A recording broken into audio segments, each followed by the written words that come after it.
दोस्तों एक बार एक पहुंचे हुए संत का सत्संग हो रहा होता है और उस सत्संग में एक नौजवान युवक भी बैठा होता है जिसके मन में एक सवाल होता है। तो वो उस संत से आज्ञा लेकर अपने मन का जो प्रश्न है वो पूछता है कि महाराज, बहुत लंबा समय हो गया है मुझे संघर्ष करते करते, और मुझे ऐसा महसूस होता है कि मैं बहुत ज्यादा मेहनत करता हूँ, बहुत ज्यादा काम करता हूँ, बड़ी बड़ी योजनाएं मैंने बनाई है और मैं काम भी कर रहा हूँ, लेकिन मुझे सफलता नहीं मिल रही है।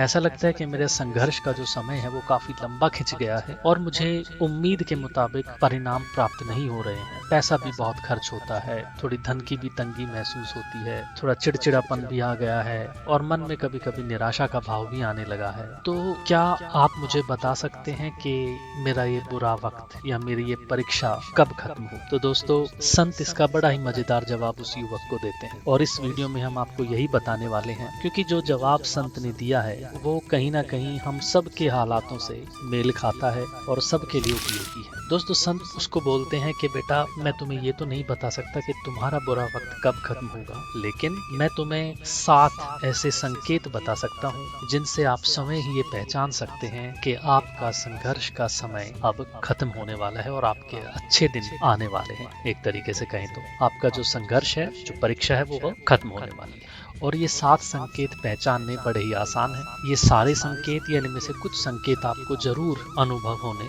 शुरू हो जाएंगे अगर आप ध्यान दें तो। अब दोस्तों, किसी पहुंचे हुए संत की ये सबसे अच्छी बात होती है कि जब आप अपनी समस्या उनके पास लेकर जाते हैं तो वो आपको एक ऐसा समाधान बताएंगे, आपको एक तरीके से आत्मनिर्भर बना देंगे, आपको आत्मज्ञानी बना देंगे कि आपको दोबारा उस चीज के लिए इधर उधर भागना नहीं पड़ेगा। उदाहरण के लिए, अगर कोई व्यक्ति जिसके पास घड़ी नहीं है वो बार बार किसी ऐसे व्यक्ति के पास समय पूछने जाए जिसके पास घड़ी है कि अभी क्या टाइम हुआ है, अभी क्या टाइम हुआ है, और कोई आदमी उसको बार बार टाइम बताता रहे, तो ये एक तरीके से गलत व्यवस्था है। अब सोचिए कि जो व्यक्ति बार बार आपसे समय पूछने आ रहा है, कोई उसको घड़ी ही थमा दे और बोले कि इसको लेकर जाओ और जब भी तुम्हें जरूरत हो समय देख लेना, तो काम कितना आसान हो जाता है। बिल्कुल ऐसा ही काम इन संत महात्माओं ने किया है जो पहुंचे हुए संत हैं। संत आगे बताते हैं कि देखो, जब भगवान की कृपा होती है तो आपके जीवन में धन का आगमन शुरू हो जाता है, आपको कर्जे से मुक्ति मिलनी शुरू हो जाती है।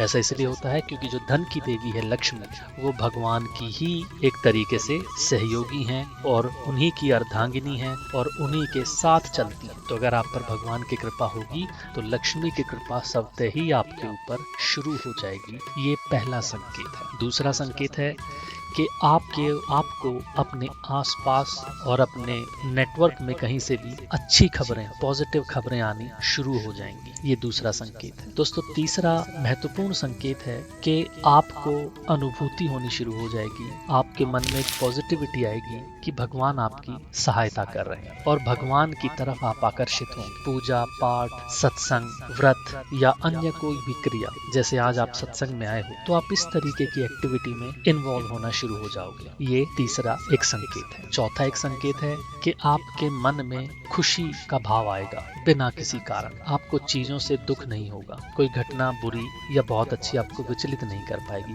आपके मन में अकारण खुशी का भाव आएगा। ये चौथा संकेत है। और दोस्तों, अगला संकेत उन्होंने बताया कि जो आपके अपने लोग हैं, जैसे आपके माता पिता, भाई, बंधु, उनके साथ अगर आपके मन मुटाव है, जैसे पिता से किसी बात को लेकर कोई शिकायत है, शिकवा है, तो वो दूर हो जाएगा। मतलब आप अपनी फैमिली से बहुत ज्यादा प्रेम करने लगेंगे, आपको अपनी फैमिली का, अपने प्रिय लोगों का महत्व समझ में आने लगेगा, आप उनको बहुत ज्यादा तवज्जो देंगे, उनके लिए मेहनत और काम करना चाहेंगे। ये एक अन्य संकेत है। दोस्तों, इसके अलावा संत जी बताते हैं कि आपको एक पॉजिटिव वाइब अपने जीवन में आनी शुरू हो जाएगी, आपको हर तरफ से सम्मान मिलना शुरू हो जाएगा, रिस्पेक्ट आपको मिलनी शुरू हो जाएगी और आपके जीवन से उन लोगों की छटनी हो जाएगी जिनको आप अपना मित्र समझते थे, पर वो वास्तव में आपके मित्र नहीं थे। आपके पुराने रिश्ते, पुराने मित्र छूटने शुरू हो जाते हैं, आपके नए नेटवर्क बनने शुरू होंगे। ये एक संकेत है कि आपकी परीक्षा खत्म हो चुकी है और अब आपका अच्छा समय आने वाला है। तो